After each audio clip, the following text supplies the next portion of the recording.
I hate standing at this podium lately.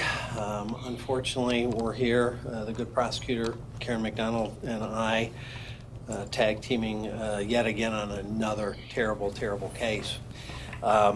So I'll give you a little bit of the background, and then our prosecutor will speak to the charges that have already been issued. So the baseline is this: on August 7th, we received information concerning potential criminal activities of a physician, Dr. Oumair Aejaz. Oumair Aejaz, I believe is the pronunciation. 37-year-old Rochester Hills resident who's married and is the father of 2 young boys. The allegations were that he was engaged in activity, including but not limited to placing hidden cameras in changing rooms, video recording young children as young as 2 years of age, and all the way up to grown adults in different settings. The current criminal charges, which the prosecutor will speak to, are primarily from activities conducted in Rochester and Rochester Hills when he was off duty, where he appears to utilize cameras that were deployed separate from himself and then also on his person. They were used in changing rooms, bathrooms, hospital rooms, as well as inside closets, bathrooms, and bedrooms of residents that he had access to. We believe the criminal activity has been going back at least 6 years, but this is, and I can't stress this enough, so much the tip of the iceberg. He was arrested on August 8th by our detectives as they were served a search warrant, and again, formally charged by the prosecutor, which she'll speak to those charges.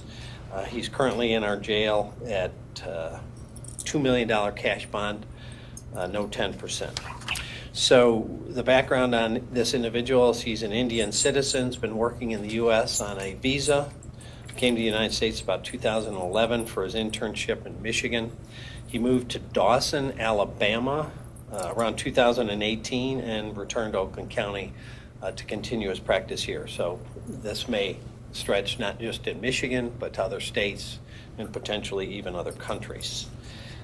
He has worked at Ascension Genesis Hospital in Grand Blanc and Henry Ford Macomb Hospital in Clinton Township, but we're still trying to determine where else he may have worked. He was apparently an individual, a contracted physician that went 2 different locations for a company rather than having his own specific practice. So we still don't know the scope of how many facilities or venues he may have visited in that regard. It's obviously, as I said, very active investigation. It's in its infancy. We've already done a great number of search warrants.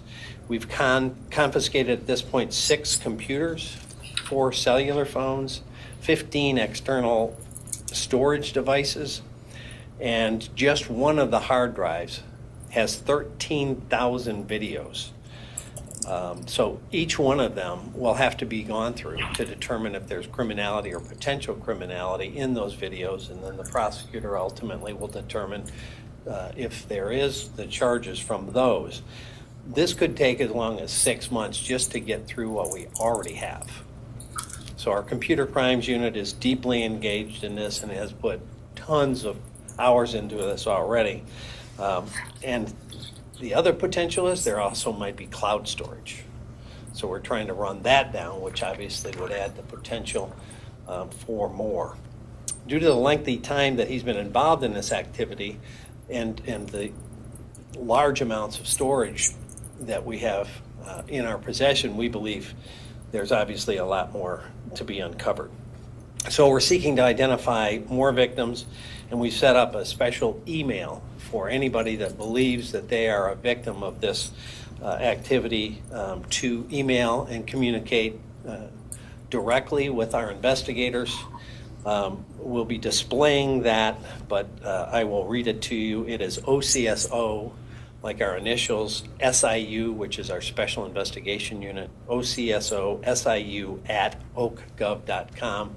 We'll put that up on the screen. If you believe you've been a victim or have information about this individual or this person's activities, please send us anything that you have or any questions or concerns you have. We believe he did his residency at Sinai Grace, and as I said, then went to Alabama, and has been involved in a lot of different scenarios. So, you know, as we look at this, and I've been involved in sexual predator criminal investigations for a long time. You know, I've been in law enforcement 37 years, and in my early part of my career, I did a number of investigations of sexual predators. And then in a moment in between that career, I was a senator, and I wrote the Sex Offender Registry Act. And so I went deep down the rabbit hole of profiling sexual offenders to determine how they operated and how we could best protect the public from them. This individual potentially is one of the worst I've ever seen, because there's no particular category.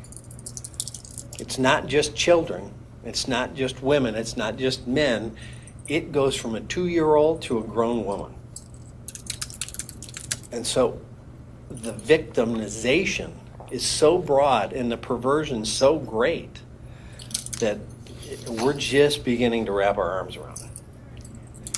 And disturbing on so many levels that it's hard to look at the videos of that activity where a woman is basically unconscious in a hospital bed and he's violating her, to a 2-year-old thinking they're out for a great swim day and they're being captured naked. There's nobody that's out of bounds for this sick activity. So I'm excited that our prosecutors already got him locked up while we continue the investigation. If there's medical facilities that I have not talked about that have had him licensed or practicing in their facility, they need to let us know, because we're working to get our arms around how big this is.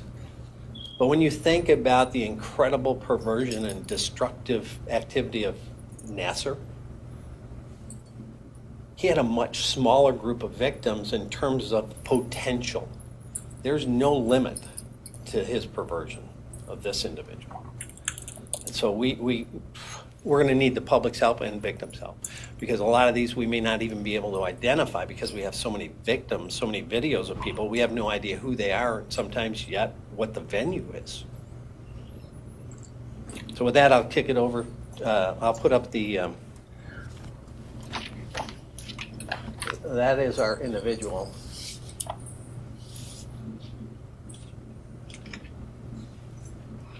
I'll let you capture that, and then I'll put up the email address and I'll kick it over to our prosecutor.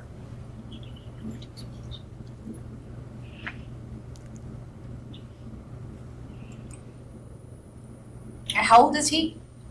37. Thank you. And that's the email address on the bottom. Thank you so much, Sheriff.